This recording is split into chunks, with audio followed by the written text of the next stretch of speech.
We have some breaking news from the NHL. The Buffalo Sabres have fired GM Jason Botterill. Plus, we also have some other signings to discuss, including Ryan Reaves signing an extension with Vegas. We'll talk about all the latest news coming up next.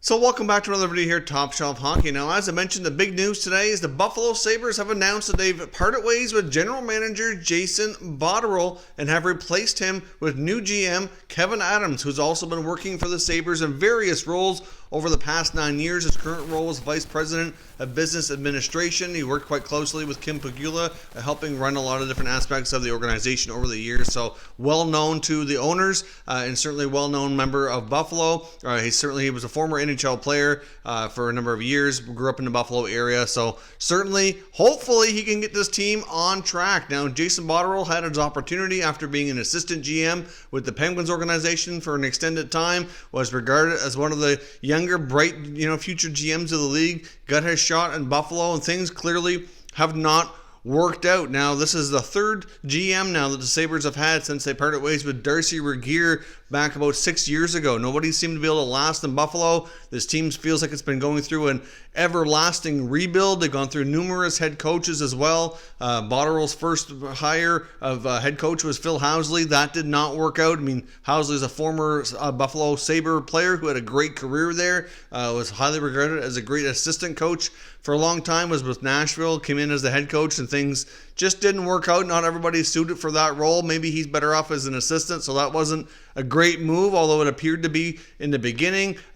Certainly one of Botterill's worst moves was getting fleeced in the Ryan O'Reilly trade. Of course, O'Reilly came out and said that there was a lot of negativity in the locker room and that there was like a losing atmosphere and he really needed a change. And obviously, they got rid of him after that and they really did not do well at all. The Blues really got themselves a fantastic trade, went on, won the Stanley Cup. Ryan O'Reilly got himself back on track, was the Conn Smythe winner in the playoffs, got a cup ring to his name. Obviously he's done tremendous in St. Louis. All the pieces that went back to Buffalo in that trade, really none of them are having any kind of an impact on the Sabres organization. Patrick Berglund had his own things going on, ended up and leaving the team.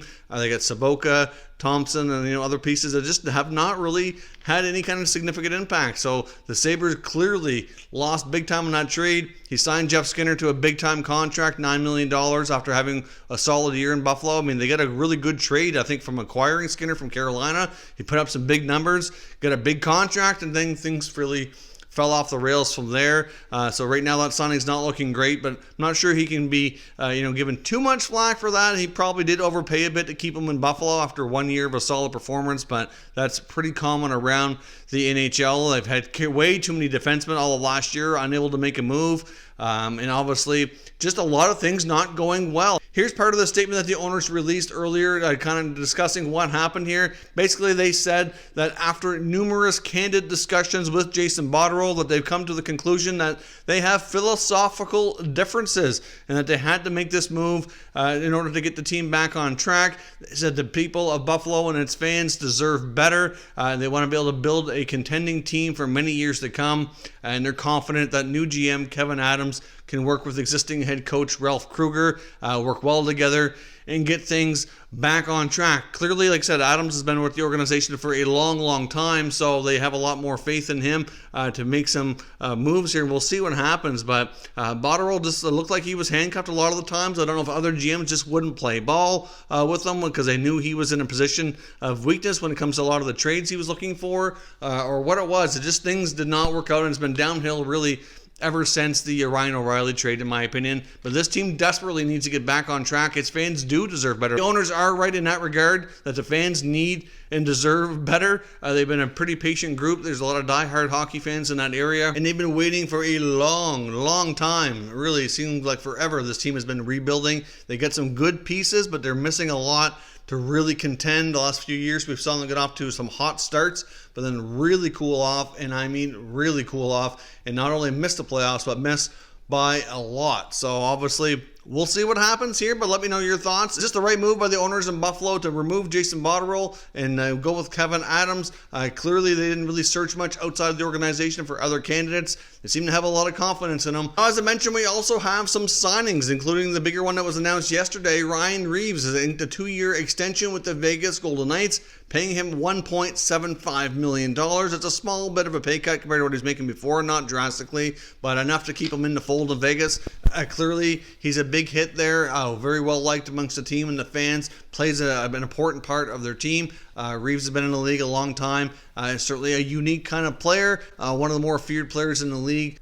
Not afraid to drop the gloves, and certainly, like I said, a dominating, intimidating figure out there. So a big part of the Vegas team, a good signing. So in my opinion, that's a pretty good signing for Vegas. I know they're tight up against the cap. They are probably going to have some cap casualties once we do reach the offseason, but Reaves will not be one of those players. Now, we also had a few other prospect signings to discuss today, including the Boston Bruins signing prospect defenseman Victor Berglund. He was a 7th-round pick back in 2017 out of Sweden. Obviously, he most likely will remain playing over there. He played with Modo the last few years, like as I mentioned before in other videos, with a lot of uncertainty over the minor league seasons getting started on time this fall. I would imagine most European prospects will remain over there for right now and continue playing in Europe. It only makes sense because they can actually get some ice time and continue developing. But another interesting prospect defenseman here for the Bruins to have in their system. And the Winnipeg Jets have also signed a prospect goaltender, Arvid Holm, who was also a 2017 draft pick in the 6th round, also from Sweden as well. A really big-sized goaltender, 6'4", about 215 pounds. Played in the SHL last year. Has a fair bit of potential to possibly be an NHL goalie. I'm not sure if he'll end up projecting to be a starter or a backup at this point, but an interesting goaltending piece to have in their system. Obviously, Connor Hellebuyck's got the starting job locked down for the foreseeable future. But the Jets could certainly benefit from having more depth at the goalie position within the prospect rank. So certainly a nice signing for Winnipeg to get him under contract. But like I said about Berglund, I would imagine he'll remain in Europe for the coming season to continue to be able to develop and get some playing time. It's most likely we won't see the minor leagues in North America get underway, at least on time. It's hard to say. I know that I've seen reports that the American Hockey League is working on a return to play committee. They have some things that they're working on, but I'll be surprised if they're able to start their season on time this fall. So that is your news update for today. So of course, as always, we'll know your thoughts, especially on the Jason Botterill firing in Buffalo. Is this the right move for the Sabres? And can they finally come out of this rebuild and start making some moves to get this team back on track? Let me know your thoughts down below and we'll continue discussing further. If you're new to the channel, consider subscribing and turning on your notifications so you don't miss any future content, and give this video a thumbs up if you enjoyed it. I'd appreciate it if you did. As always, thank you for watching, and I will catch you next time.